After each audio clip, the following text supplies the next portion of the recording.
안녕하세요. 창조신앙과 새천사의 기별. 오늘이 몇 번째 시간이죠?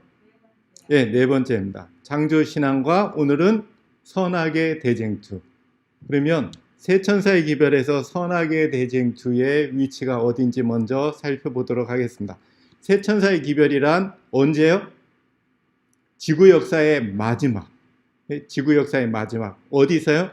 전 지구적인 사건. 전 지구적으로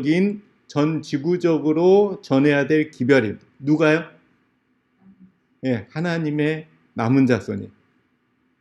선악의 대쟁투는 바로 여기에 해당합니다. 무엇을 선악의 대쟁투를 종결할 세력, 종결할 소명을 받은 자가 누구라는 거예요? 남은 자손. 그러면 내가 현재 선악의 대쟁투의 어떤 종결에 참여하고 있지 않다면 남은 자손이다 아니다? 아니라는 것. 어떻게 창조의 기념일 안식일을 지킴으로써 종결할 도구, 방법을 찾는 것. 거기서 힘을 얻는 것. 거기서 창조 신앙으로 무장되는 것. 최종적인 목적이 뭐예요? 왜? 죄 문제 해결인데 이것은 지구적으로는 뭐예요? 지구의 죄 문제 해결. 그거는 인류의 구원 문제죠. 그런데 이 선악의 대쟁투는 지구의 문제가 아니고 더 넓게 나가서는 우주에서 시작된 선악의 대쟁투입니다. 그렇기 때문에 우주적 선악의 대쟁투의 종결. 이런 사명이 누구에게 맡겨졌다는 얘기입니까? 하나님의 남은 자손. 우리들에게 맡겨졌다. 그러면 굉장히 큰 사명이에요? 작은 사명이에요? 어마어마하게 큰 사명입니다. 그러면 그 준비, 어떻게 싸움에서 이길 수 있어요? 창조의 기념일 안식일을 지킴으로써. 그 방법, 싸움을 이길 수 있는 방법이 바로 창조의 기념일 안식일에 들어있어요. 그래서 창조의 기념일 안식일을 지키는 백성만이 이 소명을 감당할 수가 있다는 사실입니다. 근데 왜요? 어떤 목적이 있죠? 선악의 대쟁투의 종결이 어떤 얘기죠? 죄 문제 해결. 선악의 대쟁투는 뭐로 시작합니까? 선악의 대쟁투의 시작은 우주에서의 죄의 시작이에요. 그래서 지구적으로는 인류의 구원 문제입니다. 인류의 구원 문제. 근데 우주적으로는 우주적인 죄 문제의 해결이에요. 그렇기 때문에 이거는 엄청나게 중요한 소명입니다.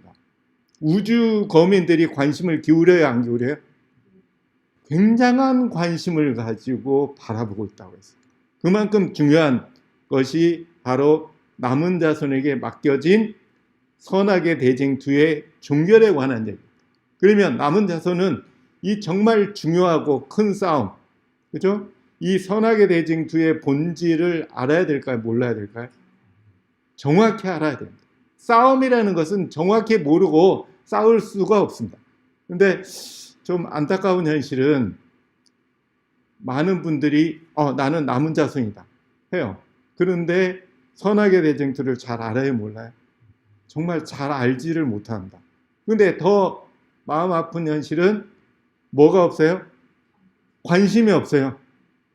잘 알지 못하면은 정말 내가 선악의 대쟁투를 종결시켜야겠다. 이 큰 싸움, 정말 중요한 싸움인데 하고 애절한 마음이 있고 정말 절실한 마음이 있으면 어떻게든지 이겨야 되는데 하는 그 절실성이 있으면 정말 연구하고 할 것입니다.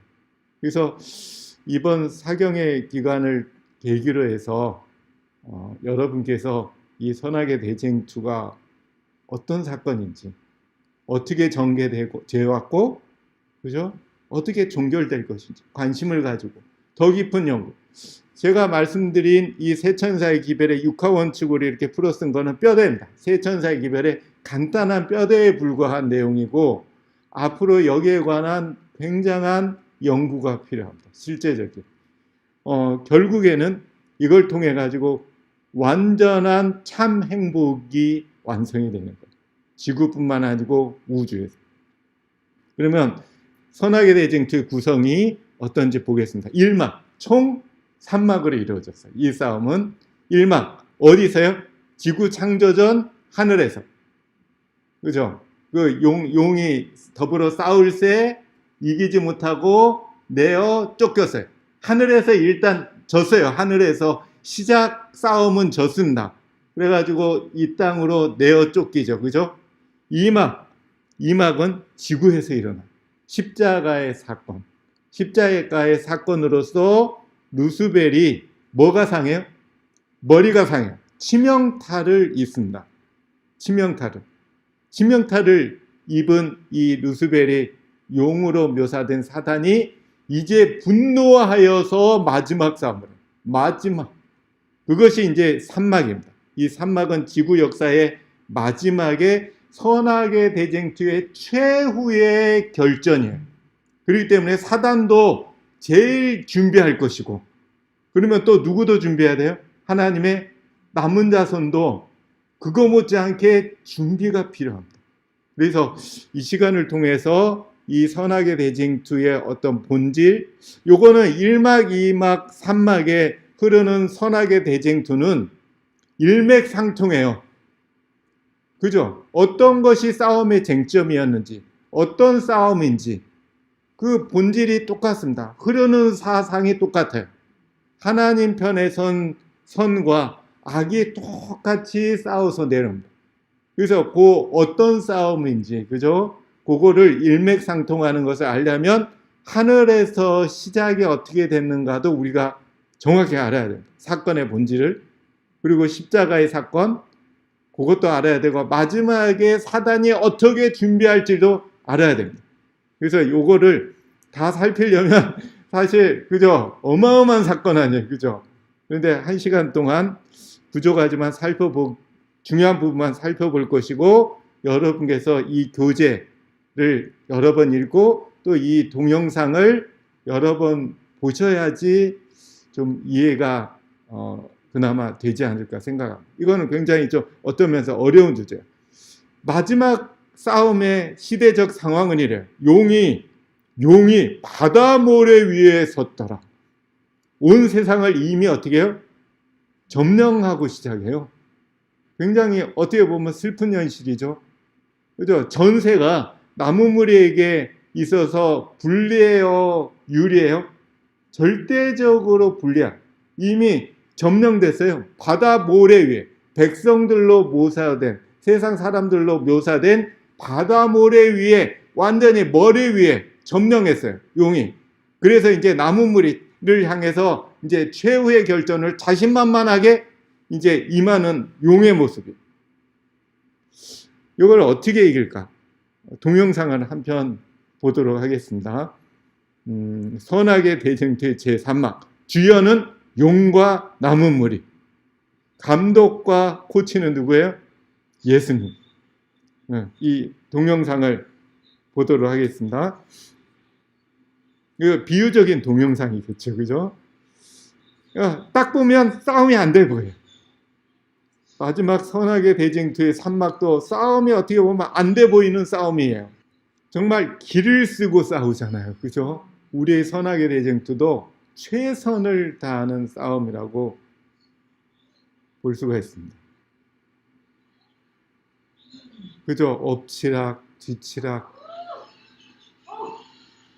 그죠? 마지막에서 정말 질 것 같은, 그죠? 질 것 같은 상황에서 반전이 일어납니다. 마찬가지로 지금의 상황이 정말 완전히 질 것 같은 형편 아닌가요? 온 세상이 사단의 악사상으로, 그죠? 점령된, 정말 완전히 질 것 같은 상황에서 이제 반전이 일어나려고 기대를 합니다. 행복한 가정은 왜 행복할까요? 첫째는 중심이 있어요. 그 중심되는 또 가장의 뭐예요? 생각이 어떠느냐에 따라서 그 가정이 행복한가가 결정됩니다. 중심. 그죠? 그러면 행복한 사회는 어떻습니까? 행복한 사회도 마찬가지예요. 그 시대를 주도하는 사상이 있어요. 그죠? 이데올로기, 이념이 있어요. 그것이 어떤 사상이고 이념일까? 그게 중요하고, 그 이념을 운용하는 중심되는 지도자의 생각. 그죠? 지도자의 생각 굉장히 중요합니다. 그죠? 그거에 따라서 행복하냐, 그 사회가 불행하냐를 우리가 전 세계의 여러 나라들의 상황을 보면 쉽게 알 수 있어요. 그죠? 사상이라는 것은 문제 해결하는 일관되고 체계화된 생각의 틀인데 사고방식, 가치관, 세계관, 정체성 이 모든 인간의 생각의 틀을 얘기합니다. 인간의 생각의 틀이 어떻게 짜여졌느냐에 따라서 그 사람의 행동이 나와요. 그거에 따라서 인간관계와 그런 사람들이 속한 가정과 사회의 행복이 결정된다는 사실입니다. 그래서 각 시대마다 그 독특한 그 시대의 문제가 생기면 그 문제로 인해서 사람들이 힘들어하면 영웅이 나타나요. 어떤 영웅요? 사상가가 나타나요. 어떤 사상가가 나타나서 그 사상을 쫙 펼치면 그 사상대로 그 문제를 해결할 수 있는 사상이 나타나요. 그러면 그 사상가가 돋보이고 영웅 취급받고 그걸로 인해서 그 사회가 다시금 행복을 찾는 것. 그래서 이 사상가들이 추구하는 것은 결국에 문제 해결을 통한 행복이에요.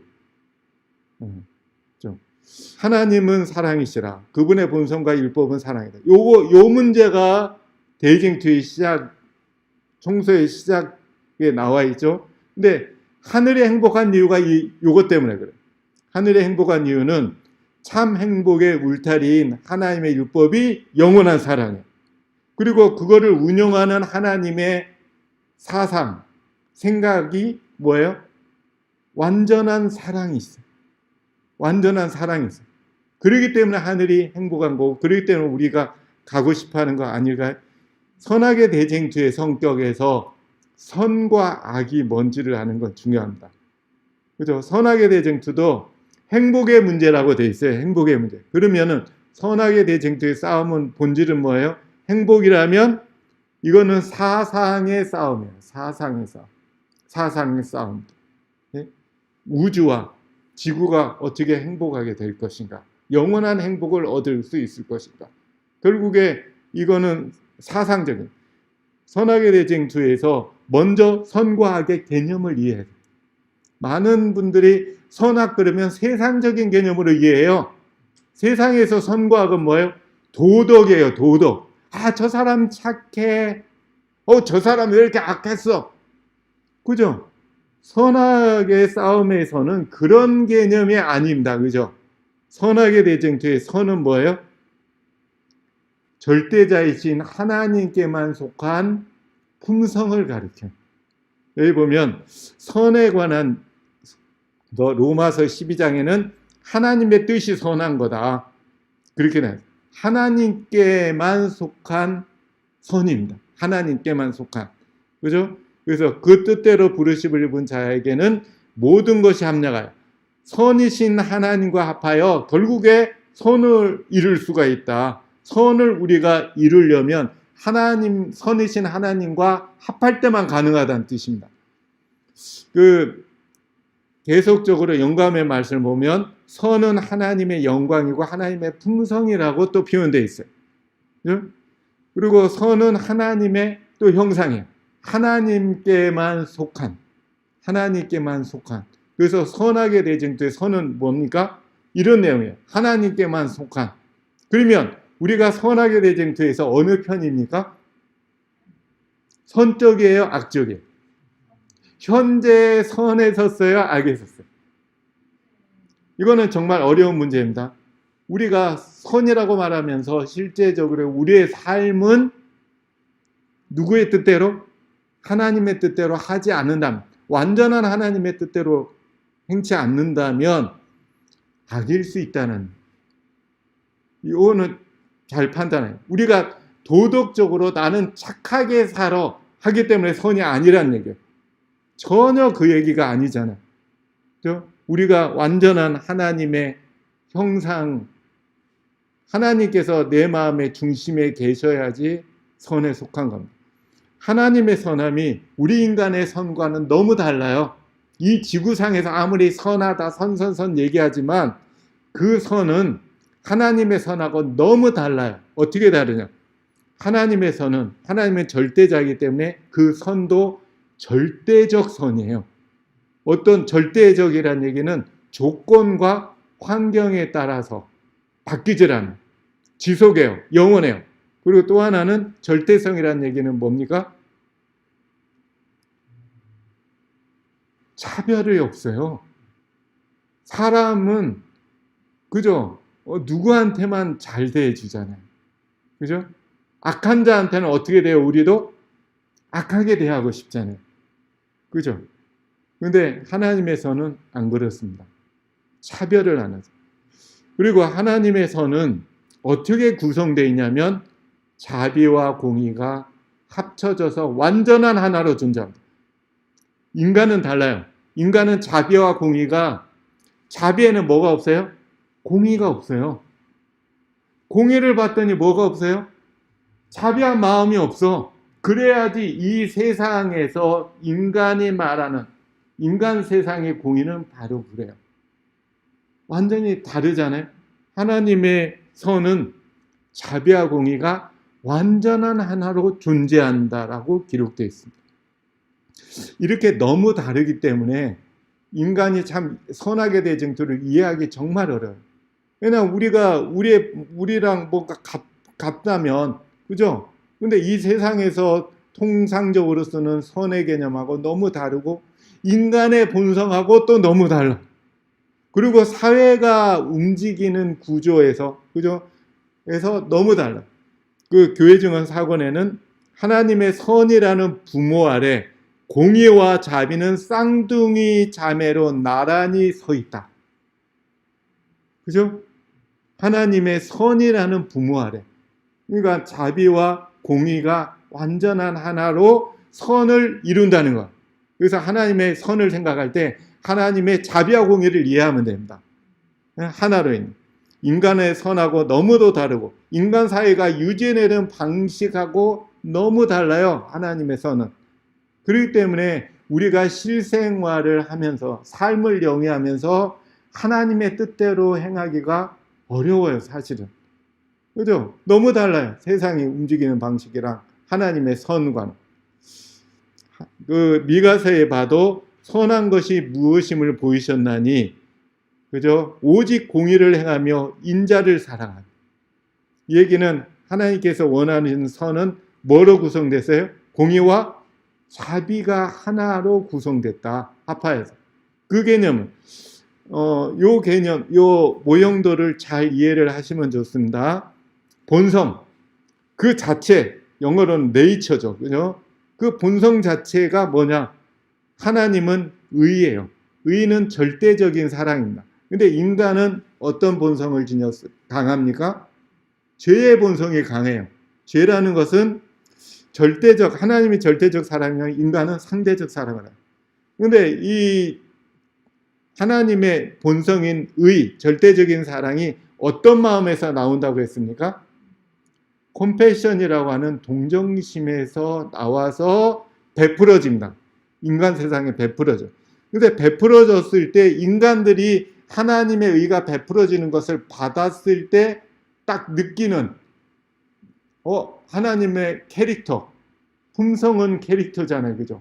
하나님의 인상이 뭐예요? 그게 품성이에요. 의가 밖으로 실행됐을 때 밖으로 표현된 하나님의 의와 절대적인 사랑을 가리켜서 행동화된 하나님의 사랑을 가리켜서 우리는 품성, 선이라고 얘기합니다. 그죠? 그런데 구체적으로는 자비와 공의가 하나로 이렇게 작용해서 우리에게 와닿습니다. 베풀어져. 그죠? 죄도 이기심의 마음을 통해서 나타나는데 뭘로 나타나요? 악으로 나타나요. 악으로 나타나고 구체적으로는 뭐예요? 자비와 공의가 하나로 있지 않고 인간은 자비를 어떻게 베풉니까? 차별적으로 베풀어요. 차별적으로. 자기의 자녀와 다른 사람의 자녀를 똑같이 대하나요? 자기 친구와 자기 가족과 다른 사람 똑같이 대하나요? 안 그래요. 인간은 자비를 차별적으로 베푼다. 그게 죄라는 거예요. 그걸 성경에서는 악이라고 말합니다. 그리고 인간이 베푸는 공의에는 뭐가 안 섞였어요? 자비가 안 섞여서 몰인정하게 공의를 행사합니다. 그죠? 그렇기 때문에 이거를 성경에서는 죄라고 말하고 죄의 본성에서 나온 악이라고 표현합니다. 이거는 근본이 이기적인 마음이에요. 이걸 잘 이해하시고 또 하나 이해하실 거는 사상, 생각의 틀을 가리킬 때도 선과 악이라는 말을 합니다. 이 선악의 대쟁투에서 말한 선과 악입니다. 요거를 좀 잘 이해하시면 좋겠고요. 하나님의 자비와 공의가 그런 완전한 하나로 우리에게 베풀어진다라는 것은 구체적으로 무엇일까? 그는 두 가지예요. 하나님께서는 하나님의 자비가 베풀어질 때 공의롭게 베풀어져요.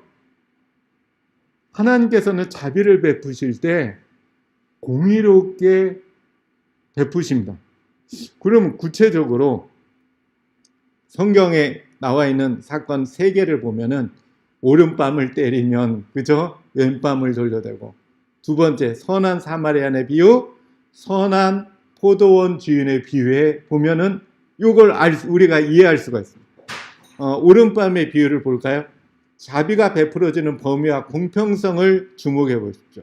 그죠? 오른뺨 치거든 왼뺨을 돌려대고, 대단한 자비예요. 대단한 자비입니다. 대단한 자비인데 요게 베풀어지는 게 뭐예요? 악인과 선인을 구분을 안 하고 모두에게 똑같이 베풀어진다는 사실입니다. 네, 두 번째로 선한 사마리아인의 비유를 보면 알 수가 있습니다. 선한 사마리아인이 누구를요? 자기를 뭐 취급하는? 개 취급하는 증오심으로 가득 찬 유대인을 어떻게 해요? 쓰러져 있을 때 자신의 목숨을 걸고 어떻게 해요? 돌봐줘요. 근데 그 돌봐주는 그 범위가 인간이 베푸는 자비를 의 한계를 넘어서죠. 그죠? 그죠? 그냥 대강 돌봐주고, 제가 사람들한테 알려줄게요. 빨리 가서 하는 게 아니고, 자기의 나귀를 태워가지고 가서, 당시에 병원인 주막에 가서 밤새도록 돌봐줘요. 그죠? 밤새도록 돌봐주고, 그 비용을 자기가 다 내주고, 그리고 자기에게 있는 여윳돈을 다 투자해서 주면서 날 때까지 치료해 주세요. 그리고 부족하면 내가 와서 지불해 줄게요. 그죠? 자기를 뭐 취급하는? 개 취급하는.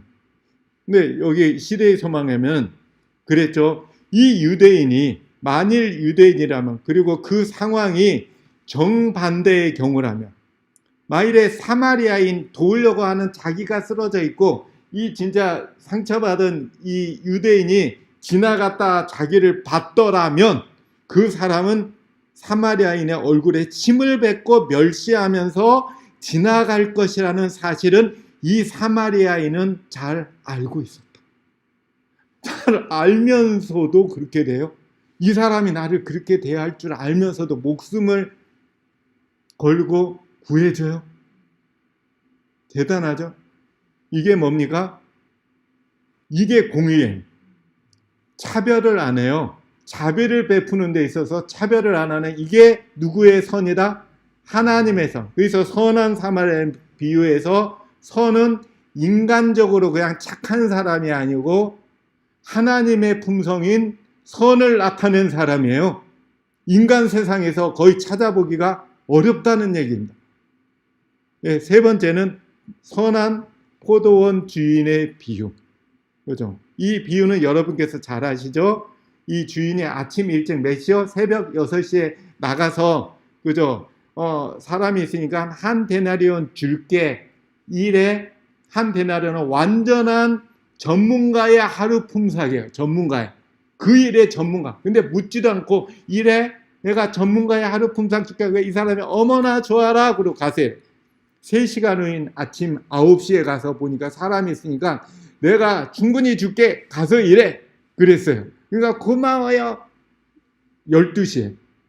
그리고 오후 3시에도. 그리고 오후 5시. 일 끝나기 1시간 전에도 나가요. 그래가지고 뭐예요? 내가 이렇게. 그랬는데 나중에 이제 똑같이 어떻게 됩니까? 한 데나리온씩 줘요.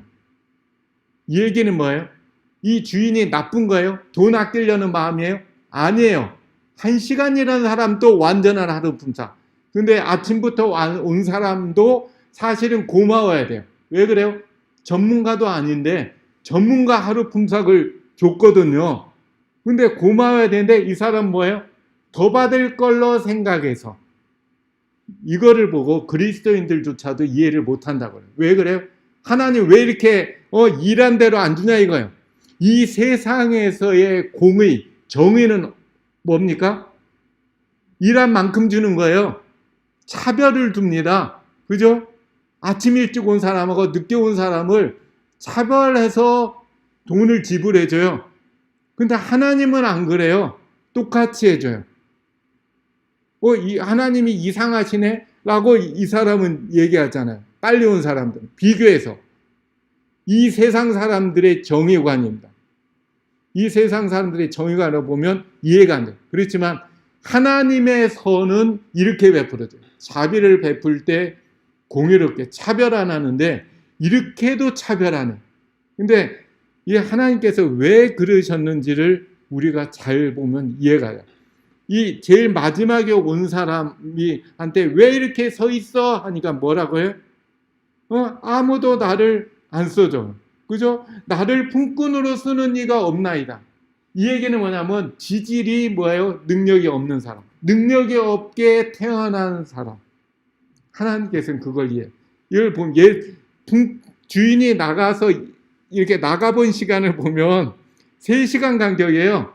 그랬다가 오후 3시면은 그 다음 3시간 오면 6시 끝나는 시간인데 그때는 이제 2시간 후에 나가요. 오후 5시에. 주인이 왜 나갔을까요? 일할 일꾼이 없어서? 아니에요.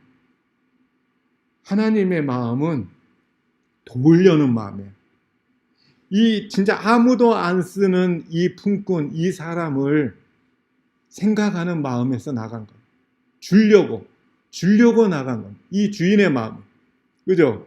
하나님의 생각은 달라요. 사람은 무엇을 얻을까 생각하고 하나님은 무엇을 줄까 생각. 이게 하나님의 선입니다. 우리가 하나님의 선에 속한다면 우리도 이런 생각을 하면서 세상을 사실은 살아야 됩니다. 어렵지만. 예. 요거를 실제적인 어떤 조사를 보면 이 세상은 공평하지 못하게 시작합니다. 누구는 흙수저, 누구는 금수저. 선천적으로 너무 달라요. 이미 어떻게 보면 결과가 빤하게 태어나요. 결과가 빤하게. 그 사람의 인생이 빤하게 태어나요. 어떤 사람은 태어나고 보니까 부모님이 뭐예요? 강도야. 사기꾼이고 마약을 해. 너 가난해. 지식도 없어. 그래가지고 그런데 매일 때려 두들겨 패. 태어나고 보니까 내가 선택한 게 아니야. 그러면 그 사람은 인생은 어떻게 갑니까? 비슷하게 흘러요. 범죄자가 돼요.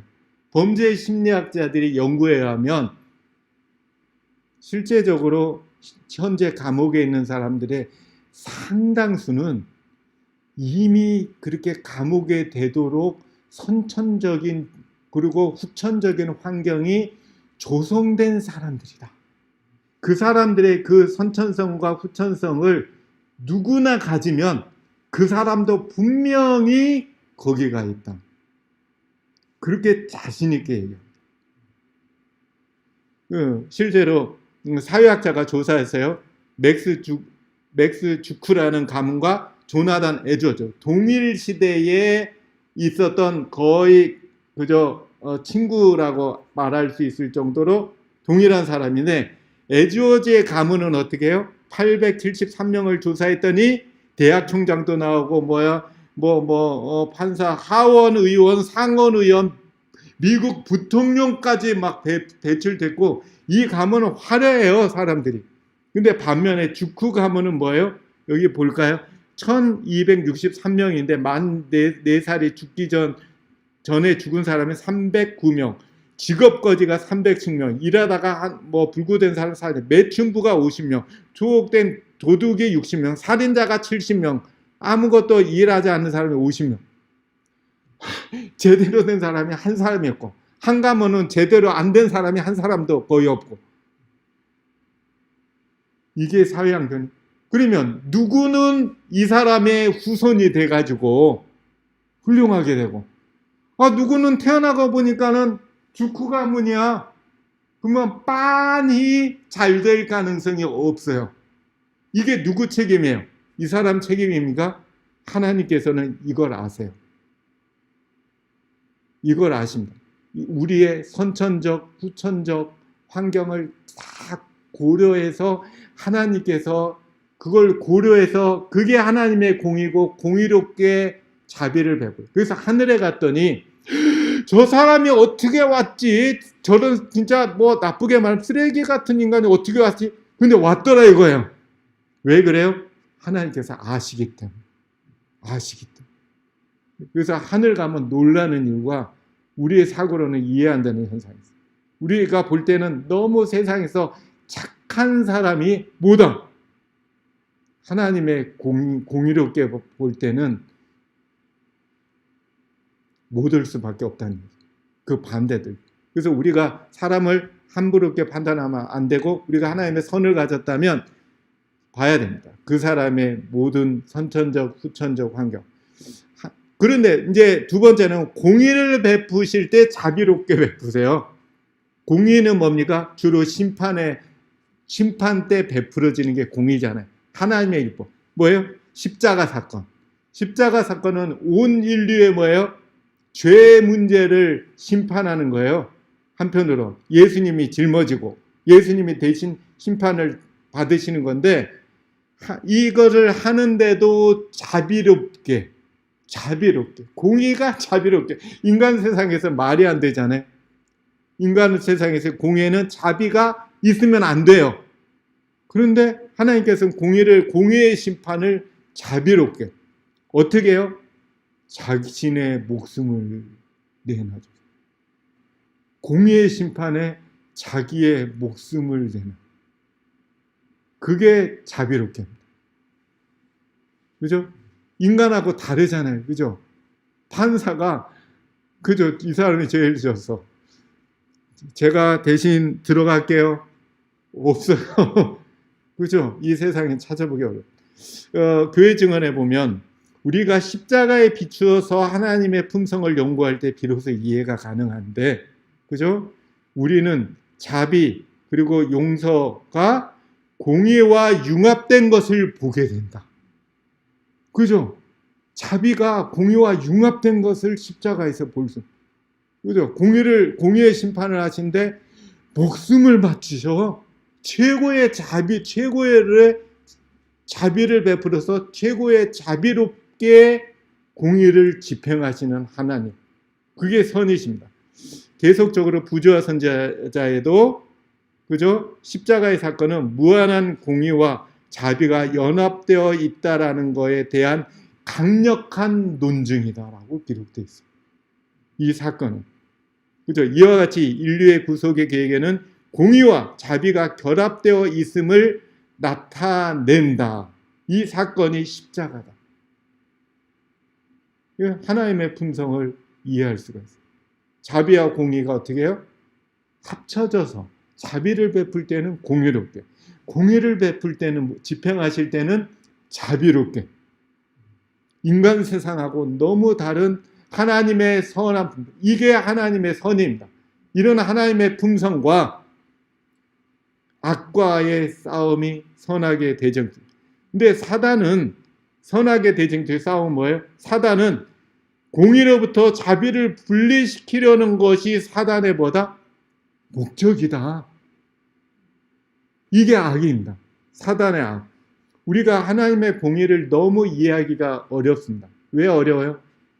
인간 머리, 세상에서 가리키는 공의의 개념과는 너무 달라요.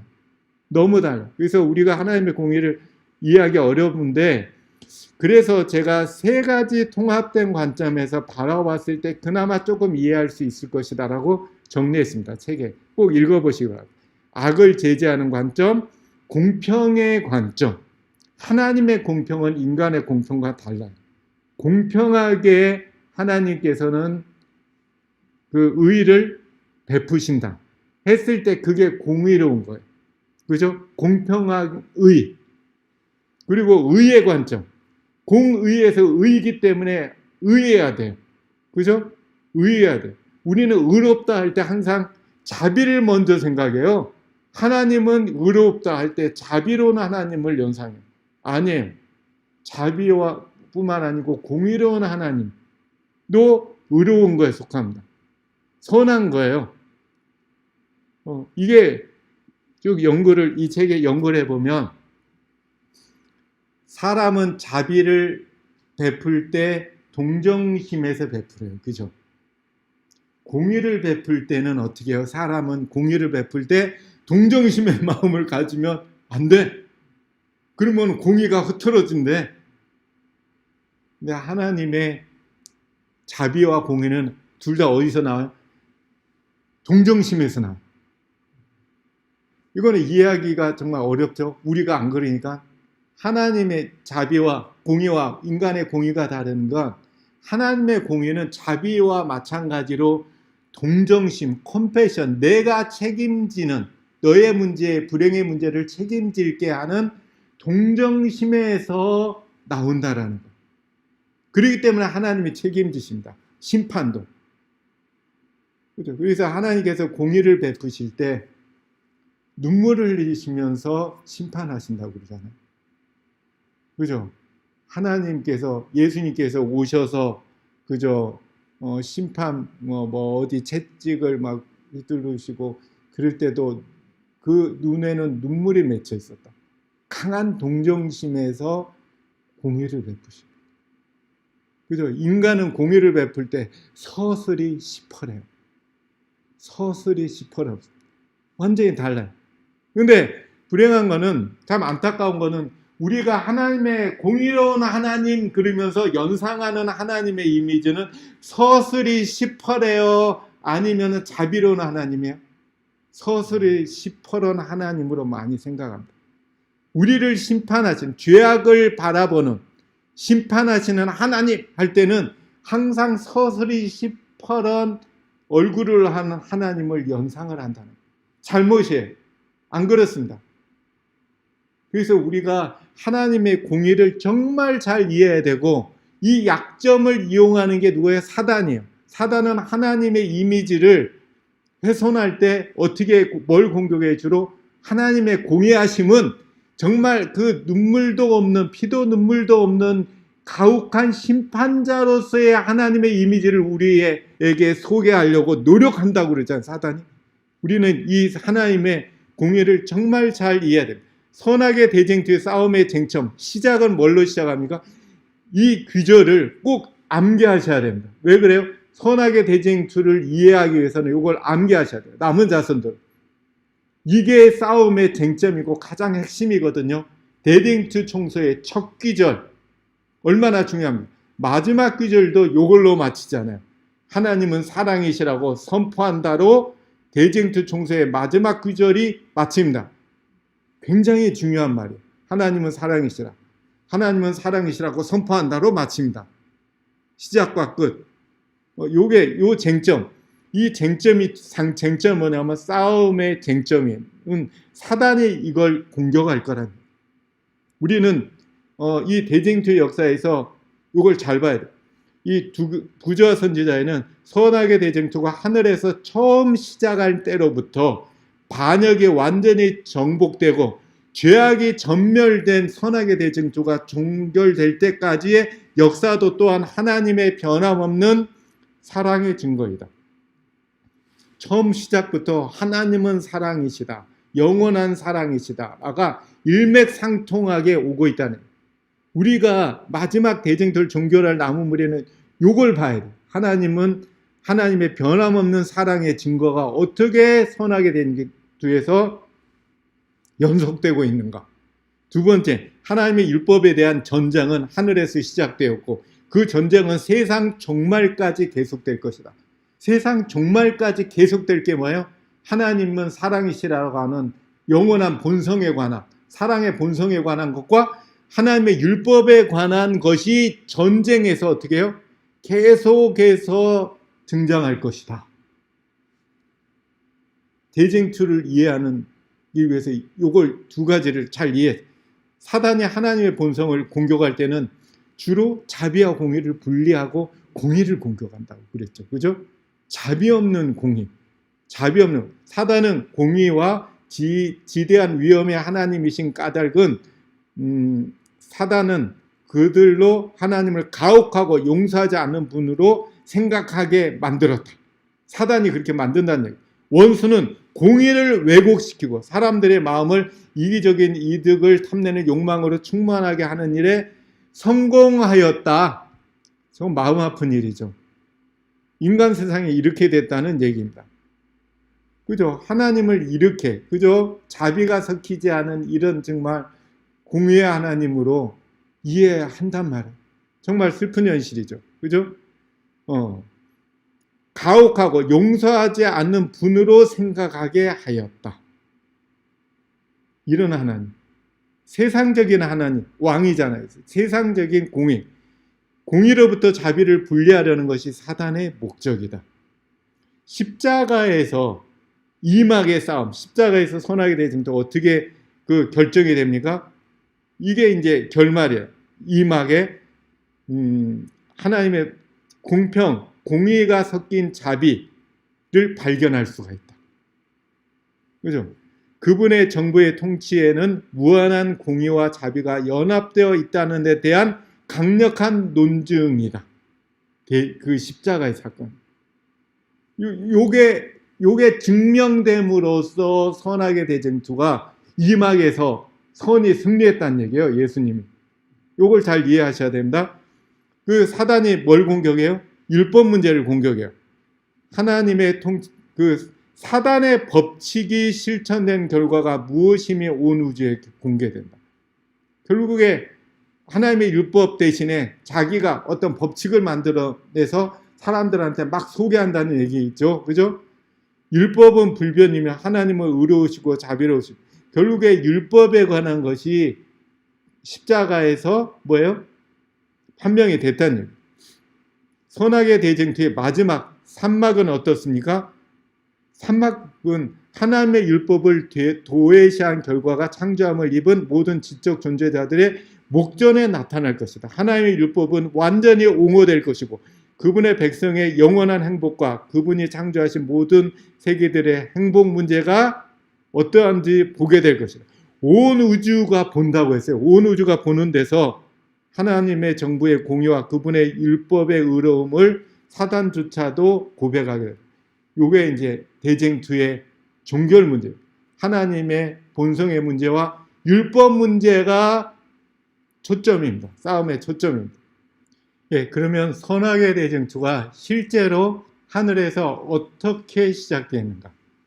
선악의 대쟁투의 시작은 뭐의 시작입니까? 한 글자로 죄의 시작입니다. 그래서 선악의 대쟁투의 시작, 죄의 시작이 무엇인지 알면 죄가 어떻게 우주에서 탄생되고 시작되었는가? 그것이 어떻게 지구로 왔고 십자가를 통해서 어떻게 그게 종결될 것인가? 해결될 것인가? 죄 문제. 그죠? 그 죄 문제의 해결이 우리들이 해야 될 일. 그래서 시작을 아는 것은 굉장히 중요합니다. 우주에서의 죄악의 뿌리, 악의 시작, 죄의 시작, 우리 안에 있는 이기적인 본성의 원조 시작. 그죠? 그거를 좀 보겠습니다. 보면은 루스벨, 하늘에서 루스벨 천사장이 하는 그걸 이사야 14장에 잘 표현되죠. 또 아침의 아들 계명성이여 어찌 하늘에서 떨어졌는고 내가 마음에 이르기를 내가 하늘에 올라 하나님의 무별 위에 나의 보좌를 높이리라 지극히 높으신 자와 비기리라 하도다. 여기에 요약돼서 다 나와 있어요. 선악의 대쟁투, 죄의 문제가, 죄의 생각이 여기에 다 담겨져 있습니다. 루스벨은 이 행복 문제, 행복하고자 시작한 게 바로 악입니다. 행복하려고. 이 행복, 루스벨이 생각엔 악 사상의 행복을 이루는 3요소를 볼까요? 첫 번째, 나의 보장. 나 중심적인 이기적인 사고, 목적이 설정된 거예요. 결국엔 나. 두 번째는 뭡니까? 경쟁을 통해서. 그걸 이루기 위해서 어떻게 해요? 경쟁이라고 하는 방법을 선택해요. 경쟁해야겠다. 그래서 성취해야지. 왜요? 높이 올라가기 위해서. 하나님의 지위로 올라가기. 하나님 지위로 올라가기 위해서. 왜 올라가려고 해요? 그게 교만이죠. 내가 높다라고 생각하는 것. 그게 교만이거든. 교만이 왜 죄죠? 네, 쭉 보도록 하겠습니다. 그래서 결국에는 뭐예요? 하나님과 동등된 지위를 갈망하게 된 것이 하늘에서의 죄의 시작입니다. 이걸 이제 구체적으로 첫 번째 생각이 어땠길래 여기까지 발전하게 됐을까? 첫 번째 생각. 그의 모든 영광이 하나님께로부터 왔음에도 이 힘센 천사는 그것을 뭐래요? 자기 자신의 소유인 양 생각하게 되었다. 이기심의 특징인데요. 그죠? 현재 우리한테 있는 게 우리 거라고 생각합니까? 하나님 거라고 생각하십니까? 여러분은요? 예, 그래서 이제 감사잖아요. 내 거라는 생각이 죄의 시작입니다. 내 거다. 저희가 이게 11조 드릴 때 어떤 생각을 하는지 보면 알죠. 우리가 11조를 그죠? 10분의 1을 떼서 하나님께 드려요. 요거는 하나님 거예요. 그거 생각이 잘못됐다는 얘기예요. 나머지 9도 누구 거라는 생각해야 돼요? 하나님 거예요. 그리고 10개가 다 누구 거예요? 하나님 건데 일부만 돌려드린다고 생각을 해야 되는데 우리는 하나님께 드리는 것만 하나님 거라고 생각해요. 하나님께 일단 받았으면 내 거라고 생각해요. 받았으면 일단 내 거라고 생각하는 게 맞아요, 틀려요? 한편으로는 맞을 수도 있어요. 그죠? 하나님이 줘놓고 왜 계속 하나님 거라고 생각해? 이럴 수도 있잖아요. 그죠? 이상하잖아요, 어떻게 보면. 근데 하나님은 왜 그러냐면 우리를 위해서 그래요. 우리들의 생각이 하나님이 준 게 맞아요. 어차피 우리 게 맞아요. 그렇지만 하나님은 그걸 받은 우리가 그거를 다 자기 거라고 생각하는 순간 뭐가 시작돼요? 불행이 시작되기 때문에 우리를 위해서 너 불행하면 안 되거든. 그러니까 내가 분명히 준 건 맞지만 그게 아직도 하나님 거라는 생각 좀 가져줘. 우리를 위해서 그러는 것이 하나님께서 뭐 생색내기 위한 게 아니잖아요. 우리를 위해서. 우리가 감사한 마음을 계속 갖도록 하기 위해서. 왜냐하면 그 감사한 마음이 하나님을 닮게 하고 행복을 가져오게 하기 때문에. 근데 우리는 우리한테 있는 게 그저 내가 힘들어서 벌은 건데 그거로 내 거 아니야? 그냥 하나님께 드린 거는 그냥 예의상 이렇게 생각할 수도 있단 말이에요. 안타깝게. 잘 생각해야 되는 부분입니다. 현재 나한테 있는 게 진짜 모든 것 우리의 소유를 하나님 거라고 정말 생각하는 건지 그거는 정말 생각해 볼 문제입니다. 양심적으로. 두 번째, 이런 생각이 결국에 창조주가 많이 받으실 존경을 탐내요. 이제 내 거 챙기고 이제 뭘 챙겨요? 나보다 많이 가진 것 같은 사람 거를 바라보고 저것도 가졌으면 좋겠다라고 생각하는 거예요. 우리가, 그죠? 그 다음에 그리스도만이 가진 대권을 이제 권리를 갈망해요. 권리. 처음엔 존경만 탐내다가 저런 권리 행사도 해봤으면 좋겠다. 그렇게 이런 생각이 결국에 하나님과 동등된 지위를 갈망하게 됩니다. 이게 죄의 시작입니다. 이게 죄의 시작입니다. 그래서 이렇게 이걸 왜 그래요?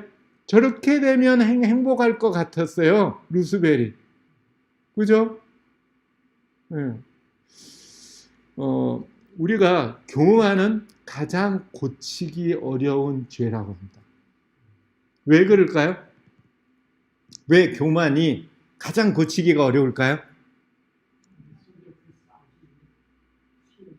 남보다 다른 사람들보다 내가 더 우월하다고 생각할 때 그때가 행복하거든. 딴 사람보다 내 의견이 옳고 내가 좀 잘났고 생각하는 것 자체가 우월감 자체, 비교에서 오는 요때가 행복하거든. 그래서 그 행복감을 못 잊는데요. 그렇기 때문에 정말 고치기가 어렵다고 합니다. 남보다 내가 우월하다는 생각. 참, 그죠?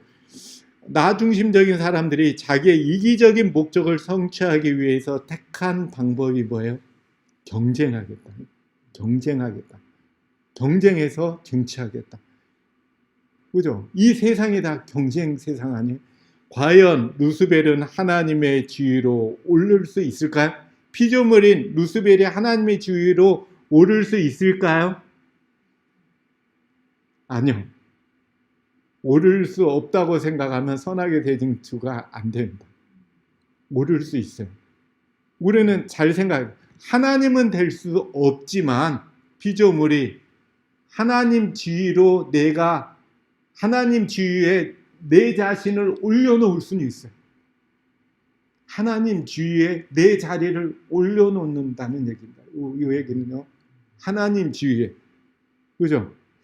두 번째, 하늘 천사의 3분의 1을 꼬여서 넘어가게 했잖아요. 과연 어떤 말로 꼬였길래 3분의 1이 넘어갔을까? 그죠? 하늘 천사의 3분의 1. 어마어마한 숫자잖아요. 상상도 못할 3분의 1을 꼬일 수 있는 말. 근데 이 방법이 똑같다는 얘기. 과연 어떤 방법을 해야지 루스벨이 하나님 지위에다가 자기를 올려놓고, 그죠?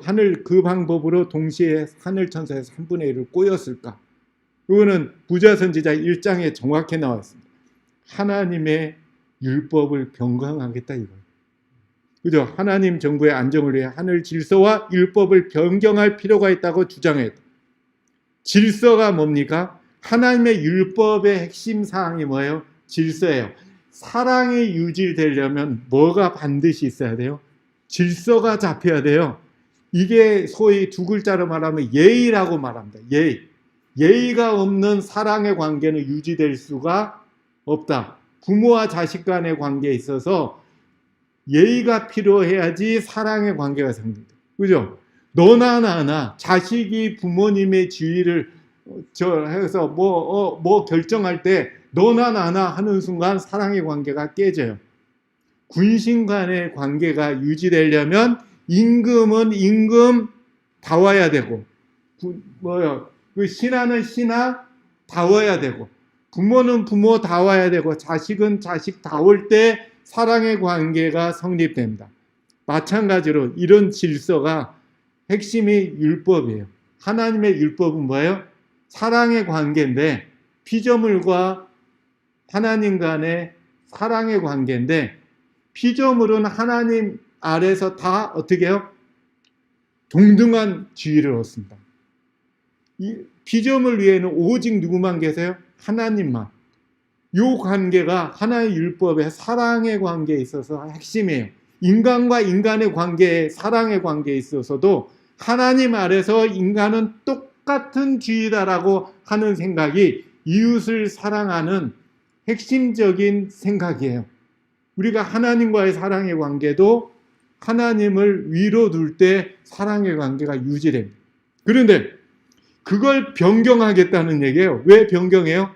그래야지 자기가 하나님 지위로 올라갈 수 있습니다. 하나님의 율법이, 이 하나님의 율법에 말하는 질서가 그걸 막거든. 피조물이 하나님 지위로 올라갈 수가 없거든. 율법이 그걸 규정했어요. 근데 사단이 뭐예요? 하나님 지위로 올라가려면 뭐 바꿔야 돼요? 율법이 말하는 질서를 변경할 때 비로소 올라갈 수 있거든. 그러니까 율법 문제를 들고 나요. 율법 변경해야 돼. 그죠? 요거죠. 하나님의 율법은 나와 이웃, 피조물은 동등하고 인간 위에는, 피조물 위에는 하나님만 계신다. 이게 율법의 사랑의 관계의 가장 기본되는 지위고 자리매김입니다. 근데 요거를 어떻게 해요? 나의 보좌를 높이리라. 그러면 하나님 자리에, 내 안에, 내 중심에 있는 하나님 지위에 누구를 올려요? 이제 경쟁해가지고 올리겠다 이거예요. 올리겠다. 율법이 변경됐죠. 하늘의 질서를 이렇게 바꾸겠다. 말은 좋죠, 그죠? 뭐예요? 다 우리도 올라갈 수 있어야 되는 거 아니야? 좋을 것 같잖아요. 하늘 질서의 변경은 바로 하나님의 율법의 변경입니다. 근데 이 문제를 교묘하고 궤변을 이용해서 거짓의 가면을 해서 실상 자기가 하나님의 지위로 올라가려는 그걸 싹 숨기고 천사들한테는 하나님의 율법의 변경 문제를 다른 문제로 접근해요. 다른 문제로 접근합니다. 그래서 하나님의 율법에 관해서 의심을 심어주기 시작하고, 그죠? 부자 선지자가 여호와의 율법을 개선하는 것이 그 루스벨의 목적이라고 주장했다. 루스벨은 그러므로 하나님께서는 그의 주장의 본질, 곧 그가 제안했던 하나님의 율법의 변경에서 오는 결과를 나타내 보이도록 그에게 허락하셨다. 굉장히 슬픈 대쟁투의 시작입니다. 하나님과 사랑의 관계가 결국에 깨지는 거예요. 율법의 질서가 깨져요. 어떤 말로 하늘 천사의 3분의 1을 꿰었을까? 똑같은 문제입니다. 대쟁투에 보면 사단은 자기 자신이 온 우주의 행복을 촉진하기 위하여 애쓰고 있는 자처럼 보이게 했다. 결국에 대쟁투의 시작은 꼬임의 문제는 행복이에요. 행복 문제에 사람들이 넘어가지 뭘로 그렇게 많은 천사들의 수가 꾀임에 넘어갈 수 있을까? 바로 행복의 문제. 행복의 문제. 그래서 선악의 대쟁투의 문제는 뭐냐면 행복 문제를 이해를 정확히 해야 됩니다. 어떤 것이 참 행복을 주는지의 싸움이에요. 루스벨은 자기가 제안하는 게 온 우주에 이 행복을 유지할 수 있는 거라고 주장했단 말이에요. 그걸로 하늘 천사의 3분의 1을 꼬였단 말이에요. 근데 하나님의 율법은 결국에 뭐예요? 모든 지성적인 존재들의 행복이 이 의의 원칙과 일치하는 거에 달려 있었다. 결국에 하나님의 율법은 행복의 울타리입니다. 행복의 울타리. 행복의 울타리. 근데 사단이 그 공격하고 왜곡하는 세 가지가 있어요. 대쟁투에 있어서. 첫 번째는 하나님의 품성을 공격해요. 하나님은 불공평하다. 두 번째, 하나님의 율법에는 결함이 있다. 그죠? 그래서 우주의 행복을 위하여 변경할 필요가 있다는 것을 증명하려고 사단은 애써 오고 있다. 우리가 이해를 잘해야 된다. 사단이 하나님의 율법을 변경하려는 것은 궁극적으로 자기가 하나님의 지위로 올라가려는 것인데 이 문제를 숨기고 우리에게는 뭐라고 얘기해요? 행복 문제다 얘기해요. 행복 문제야. 이거는 행복 문제야 라고 해요.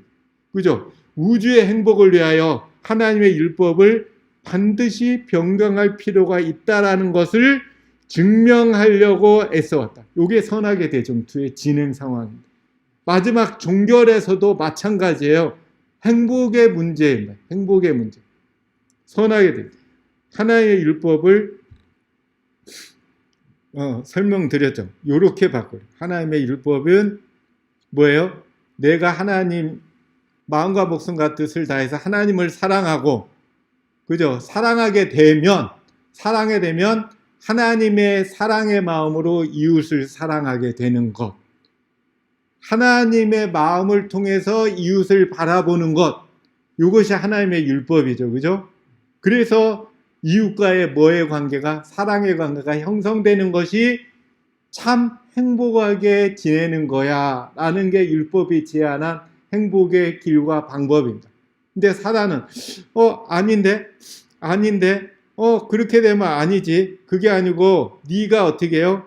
이웃과의 경쟁을 통해서 이웃보다 더 높은 곳에 올라가는 것, 이웃보다 네가 우월한 마음을, 지위를 쟁취하는 게 행복이야. 왜 그러냐면 너 딱 보니까 이웃보다 능력이 있는데 뭐 능력이 인정받는 사회. 귀가 솔깃하잖아요. 능력이, 그죠? 경쟁을 통해서. 그래서 온통 사회가, 전 세계가 경쟁. 가정, 그죠? 사회도 경쟁하고, 학교에서도 경쟁하고, 회사도 경쟁하고, 나라끼리도 경쟁하고, 경쟁력 있는 국가. 얼마나 멋져요? 왜 그래요? 그걸 통해서 행복을 쟁취하겠다 이거예요. 사회와 국가에. 근데 그게 뭐예요? 선악의 대쟁투에서 악이고 사단이 제안한 행복의 방법이라는. 근데 우리 그리스도인들도 그거에 동조합니까? 동조하는데 그게 악이라는 생각을 못 가져. 이 사회가 이런 사단의 악사상으로 가득 찼다라는 것을 인식 못 합니다.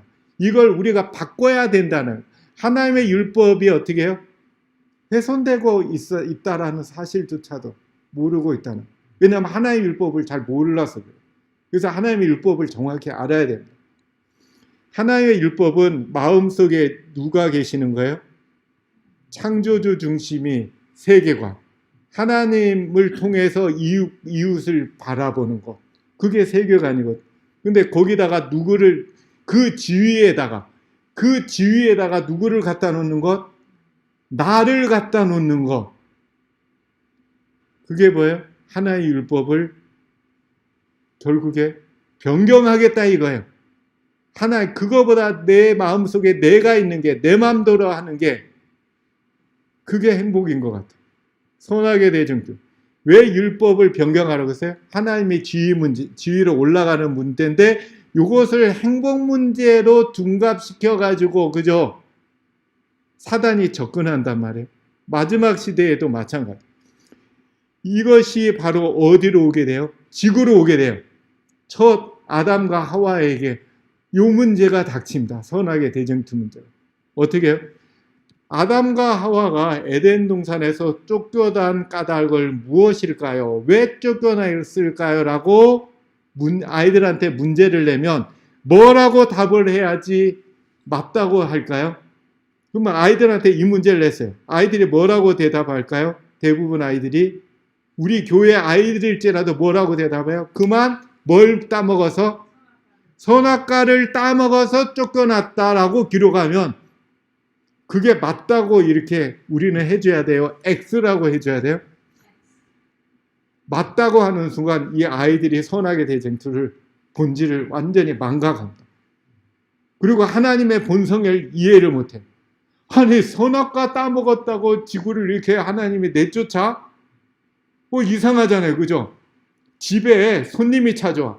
그죠? 또 손님이 찾아. 저기 필리핀에서 열대지방에서 오니까 맛있는 사과를 대접해야 되고 사과를 넣어놨어요. 그리고 아이들한테, 야, 열대지방에 손님 오니까 이 사과는 먹지 마. 그 안에 있는 파인애플, 바나나는 마음껏 먹어도 되는데 사과는 먹으면 안 돼. 먹는 날에는 다리 뭉댕이 부러진다 하고 나갔다 왔어요.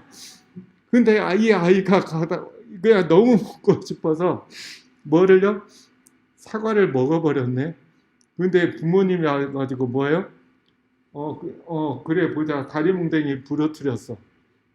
근데 이 아이가 생각할 때, 맞아.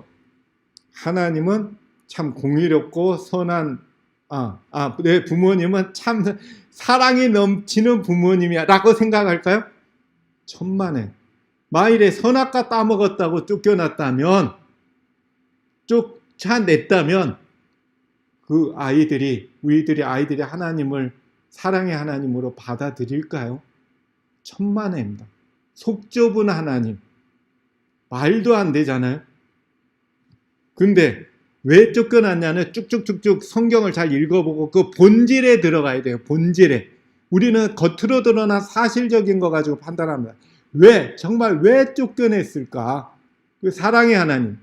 볼까요? 뱀이 먹는 날에는 너희 눈이 밝아져 누구같이 될 것이다? 하나님처럼 될 것이다 라고 하고 소개를 했어요. 그래서 따먹었어요. 왜 따먹었어요? 하나님과 같이 될 마음으로, 생각으로 따먹었어요. 그게 죄예요. 그래서 쫓겨나가지 먹은 것 자체 사실적인 그게 문제가 아니에요. 그 마음이 문제였어요. 하나님과 같이 되는 것. 누구의 생각이에요? 하늘에서 루스벨이 품었던 생각. 하나님의 지위로 올라가려고 하는 것. 그게 행복이라고 생각했던 것. 아담과 하와도 뭐예요? 결국에 그걸 왜 따먹었어요? 이게 더 행복하게 되는 길이라고 택한 거예요. 그게 죄입니다. 선하게. 과연 현재 사회도 그렇고 여러분과 저도 이런 생각, 하나님의 지위로 나 자신을 두고 살지는 않나요? 양심적으로 우리들의 삶을 잘 더듬어 봐야 돼요. 우리도 똑같은 실수를 하지 않고요. 마지막 선악의 대쟁투는 그죠? 남은 자손이 용과 싸우는 건데 똑같습니다. 마지막 선악의 대쟁투도 결국에 이 3막도 1막, 2막이랑 똑같이 진행될 거예요. 근데 사단이 자기의 생각을 더 발전시킬 거예요, 분명히. 그죠? 발전시킬 거예요. 더 발전된 말로 우리를 꼬일 거예요, 행복의 문제로. 똑같이 하나님의 지위로 올라가려고.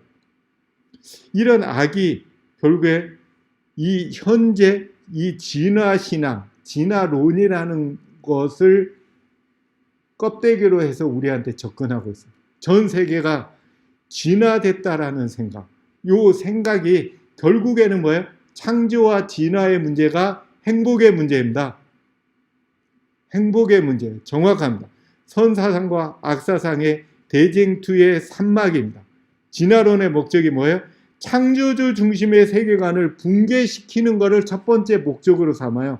근데 방금 살펴봤잖아요. 창조주 중심의 세계관은 하나님의 율법이에요. 그거를 어떻게 해요? 누구 중심의 세계관으로 바꾸는 것? 나 중심적 세계관을 바꾸는 게 진화 신앙이 목적한 바입니다. 창조주주의를 박탈시키고 그 자리에 내가 들어가는 것, 나의 적자 생존, 나의 생존, 그게 그죠? 이렇게 해서 진화론의 두 번째 얘기하는 건 뭐예요? 생존을 위한 경쟁으로 이 세상을 개념을 바꿔버린 거예요. 생존을 위한 경쟁, 적자 생존. 볼까요? 그거 생존을 위한 경쟁은 결국에 뭐예요? 진화론자들이 말하는 행복은 생존이다라고 어제 말씀드렸죠. 진화론자들은 생존이 바로 행복이라고 생각해요. 그럼 생존을 위한 경쟁은 결국에 행복을 위한 경쟁이라는 얘기예요. 적자 생존. 내가 이 땅에서 살아남는 게 행복이다. 아이들이 공부 안 하면 뭐라고 해요? 이따위로 공부해가지고 네가 경쟁사회에서 살아남을 수 있겠어? 하고 아이들을 혼내요. 그리스도인 가정에서. 사단의 말 아니에요? 사단의 말하고 똑같이 알아요? 안 나요? 그죠? 경쟁사회에서 승리하는 것이 행복이라는 생각. 이 행복의 방법이 하나님의 율법은 뭐예요? 하나님을 사랑하고 하나님을 사랑할 때 하나님의 마음으로 내 이웃을 사랑하는 것이 행복이야. 그게 하나님의 율법의 행복관이에요. 진화론은 뭐예요? 창조주의 존재를 무시하는 거예요. 하나님 자리에 나를 갖다 놓고 이웃을 사랑하는 게 아니고 뭐 어떤 대상으로 바라볼 때 이기고 듣고 일어설 경쟁 상대로 이웃을 바라보고 경쟁에서 이기는 것이 행복이야. 그게 진화신앙이 우리한테 가르쳐주는 행복 사상입니다. 정확하게 진화신앙은 하나님의 율법 사상하고 정반대의 행복을 가르쳐요. 그렇다면 이 사상은 어디서 온 거예요? 100% 똑같이 시작하고 똑같잖아요. 시작하고 완전히 똑같은데 이 잘 알아보지 못하게 뭐예요? 약간 포장을 달리한 거잖아요. 포장을. 사단이 궤변을 잘하잖아요. 하늘천사의 3분의 1도 그렇게 꼬였거든요. 전 지구적인 사람들, 특히 그리스도인들까지라도 못 알아볼 수 있도록 포장을 했단 말이에요. 진화사상. 네, 여기서 하나님의 율법을 변경한 게 뭐예요? 진화사상, 진화신앙이라는. 우리가 이걸 정말 잘 이해해야 됩니다. 진화론은 과학의 문제가 아니에요. 다윈이 과학자의 반열도 있지만 위대한 사상가라고 분명히 얘기하고 있습니다.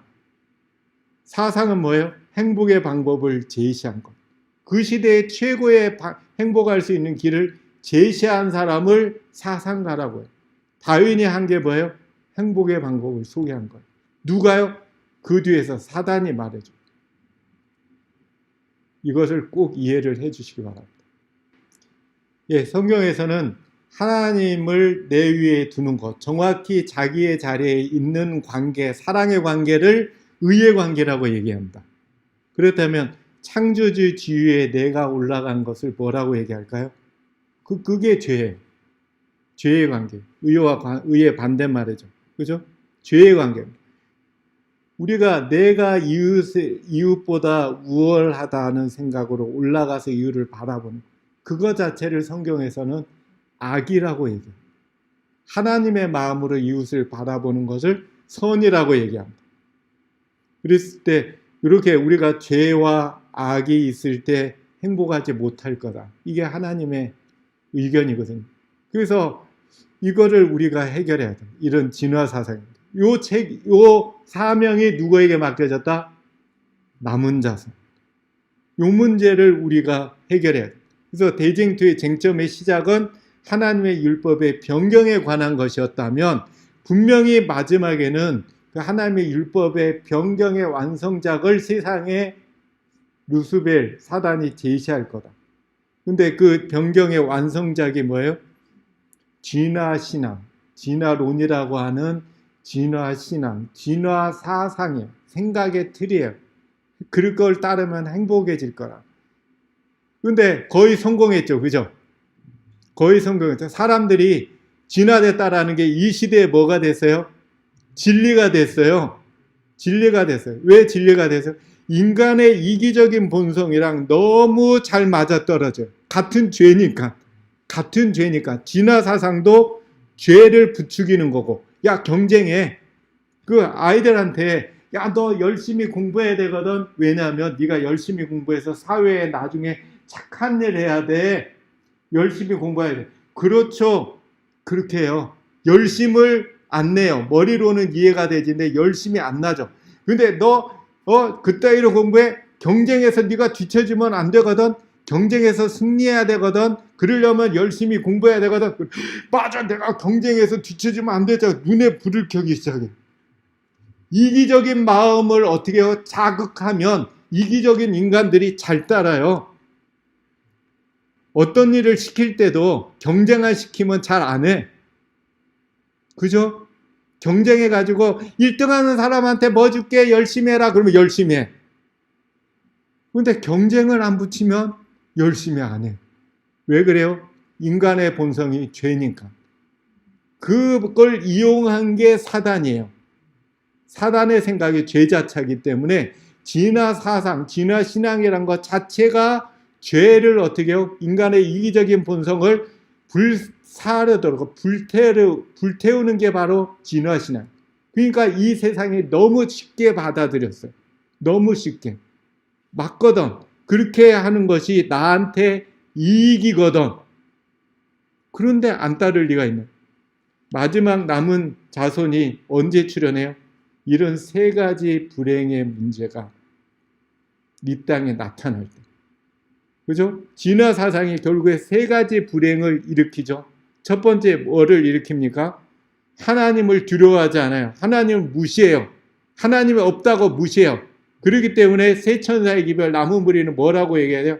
하나님 계시거든. 창조주 하나님 계시거든. 창조주 하나님의 계심을 나타내는 날이 안식일이거든요. 그래서 안식일을 지킴으로 우리가 요 문제를 해결하는 거예요. 요 문제. 진화론이, 진화신앙이 말하는 거예요. 두 번째 진화신앙이 뭐라고 해요? 인간의 정체성은 이기적인 것 자체야. 이기적인 걸로 똘똘똘똘 뭉쳐서 그래서 이기적인로 이렇게 유전자가 구성됐기 때문에 그 본성에 충실하고 그 본성을 충족시키는 것이 바로 행복이야. 그러니까 네가 이웃하고 경쟁을 통해서 네가 살아남는 것, 네 거 잘 챙기는 것이 네가 결국에 경쟁에서 살아남는 것이 행복이야 라고 소개하는 거예요. 그런데 하나님의 율법은 뭐예요? 하나님의 창조신앙은 뭐예요? 아니야. 이웃을 내 몸처럼 사랑하는 게 행복의 방법이야. 네 안에 하나님의 형상이 회복되는 것이 행복이야 라고 소개하는 거예요. 그래서 하나님의 형상을 회복하는 날이 안식일이에요. 세 번째, 진화신앙은 참 자연을 어떻게 훼손했어요? 참 자연의 정체성.